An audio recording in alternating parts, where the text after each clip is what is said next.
네, 최근 회복세를 보였던 통신주를 연말에 매수해선 안 된다는 얘기가 나옵니다. 자, 통신주는 전통적으로 배당 성향이 높아서 원래 배당 시즌을 앞두고 인기가 많지만요. 이번에는 내년 실적 하향과 배당락을 감안하면 그렇지 않다라는 이야기입니다.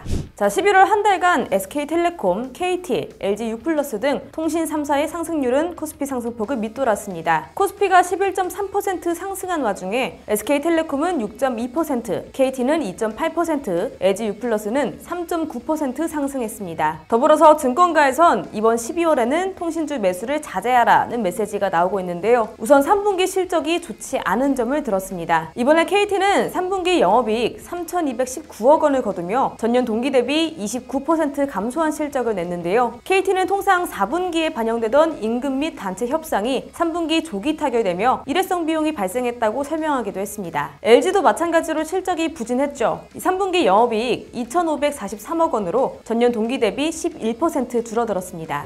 자, 게다가 4분기 실적 전망도 밝지 않은데요. 금융정보업체 FN가이드에 따르면 SK텔레콤의 이번 영업이익은 2,884억 원으로 전년 동기 대비 2,000억 원 이상 줄어들 것이라고 전망했습니다. 게다가 5G 가입자 폭이 줄어들어 기대감이 더 낮아지고 있습니다. 매달 50만 명 이상 순증하던 5G 가입자 수는 올해 2분기 이후 급감하면서 지난 9월에는 20만 명에 그치기도 했습니다. 또 SK스퀘어의 11번가 강제 매각 가능성도 점점 가시화되고 있죠. 통신주의 큰 장점인 고배당에 대해서도 회의적입니다. 현재 통신 대표 3사는 주가 부양을 위해 배당을 확대하고는 있습니다. SK텔레콤은 2021년 2분기부터 분기 배당 정책을 실시했는데요. 올 7월엔 자사주 3천억 원을 취득하고 그중 2천억 원을 소각하기도 했습니다. KT도 지난 10월 중기에 주주 환원 정책을 내놓으면서 처음으로 분기 배당에 나섰고요. LG유플러스도 2021년 중간 배당 제도를 도입해 조정 당기 순이익의 40% 이상을 주주에게 환원하고 있습니다. 현재 통신사들의 주주 환원 수익률은 6에서 10%로 높은 수준입니다.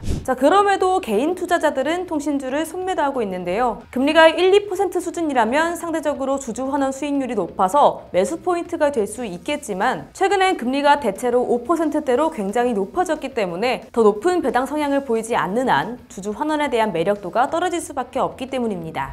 네, 증권사 전망은 엇갈리고 있습니다. KB증권과 삼성증권은 통신사의 AI 사업 등이 실적을 다시 끌어올릴 거라고 전망했지만 하나증권 등에서는 배당락 전에 통신주를 파는 것이 낫다라고 말하고 있습니다. 올해 배당락 회복이 쉽지 않을 것으로 보는 건데요. 다만 통신 서비스주가 아닌 통신 장비주는 주목할 만하다고도 했습니다. 현재 단기 실적보다 내년 하반기 이후 실적과 5G로의 진화 영향력이 더 클 것으로 보는 겁니다. 네, 연말 앞두고 선물 같은 수익들을 기대하는 마음이실 텐데요. 참고하셔서 신중한 투자 하셔야겠네요.